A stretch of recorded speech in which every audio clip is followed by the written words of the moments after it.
SPA slimming and beauty clinic की जानिब से लेटेस्ट टेक्नोलॉजी से अपना वेट कम करें।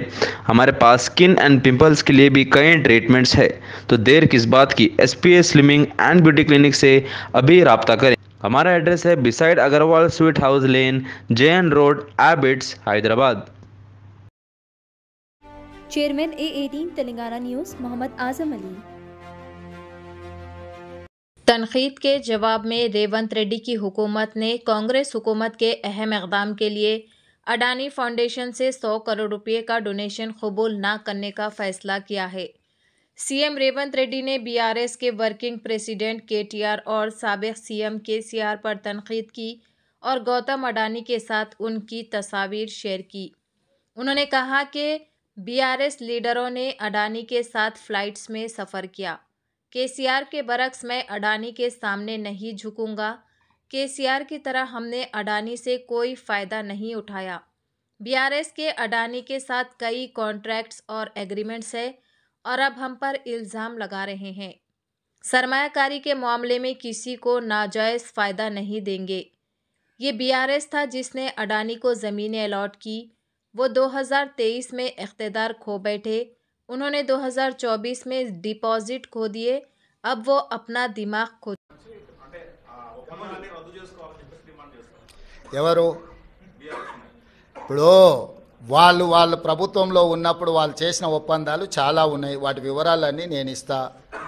ఒక ఒప్పందాన్ని రద్దు చేయాలంటే దానికి న్యాయపరమైన సలహాలు కూడా తీసుకోవాలి. యూనిలాటరల్గా నువ్వు ఏది రద్దు చేసినా ఆ సంస్థలకు కోర్టుకు కూడా వెళ్ళే అవకాశం ఉంటుంది. ఈ రాష్ట్రంలో కాంట్రాక్టులు ఇచ్చింది, భూములు కేటాయించింది, అదాని ఫ్లైట్లో ఆడంబరంగా ప్రయాణాలు చేసింది వాళ్ళు.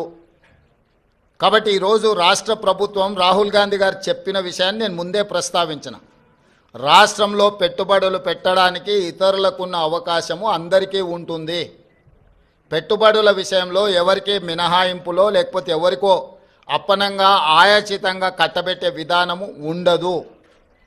ఒక పక్కన రాష్ట్రానికి పెట్టుబడులు రావడం లేదని మాట్లాడతారు, ఇంకొక పక్కన పెట్టుబడులు వస్తే వాటిని రద్దు చేయండి అంటున్నారు. అసలు మీ విధానం ఏందో ముందు బయటికి రాండి.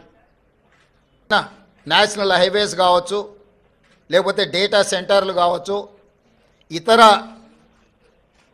ఆర్మీ రిలేటెడ్ సంస్థలు ప్రారంభించడానికి మీరు కేటాయించిన భూముల మీద మీ మీద ఏమైనా కేసులు పెట్టాలా? అదానితో మీరు చేసుకున్న ఒప్పందాలను రద్దు చేయాల్సి వస్తే మీరు చేసుకున్న వాటిని మీ మీద కేసులు కూడా పెట్టాల్సి వస్తుంది.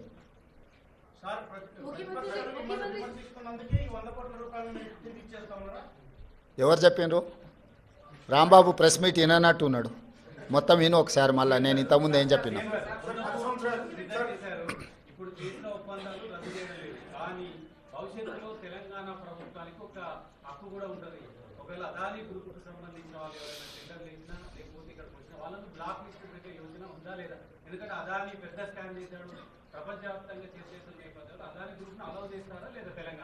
ఇప్పుడు అదానీ గ్రూపు టెండర్లు వేస్తాడా వేయడా అనే విషయమే తేలనప్పుడు వాటి మీద ఎలాంటి చర్యలు తీసుకుంటామనే చర్చ ఎందుకు వస్తుంది? టెండర్లు పిలిచినప్పుడు వాళ్ళు భాగస్వామ్యం చేసినప్పుడు ఆ ప్రభుత్వాన్ని ఇతర ప్రాంతాలలో బ్లాక్ లిస్ట్ ఒకవేళ చేసి ఉంటే ఏ నిబంధనల మేరకు ప్రభుత్వం చర్యలు తీసుకోవాలో ప్రభుత్వం ఆ నిబంధనల మేరకు చర్యలు తీసుకుంటుంది. ముందుగానే ఊహించుకొని లేకపోతే ఎవరో ఒకరు ఏదో ఒకటి అల్లర చిల్లర మాటలు మాట్లాడితే వాటి మీద ప్రభుత్వం స్పందించదు. ప్రభుత్వానికి నిర్దిష్టమైన విధి విధానాలు ఉంటాయి. ఆ నిర్దిష్టమైన విధి విధానాలకు లోబడి మాత్రమే ప్రభుత్వం చర్య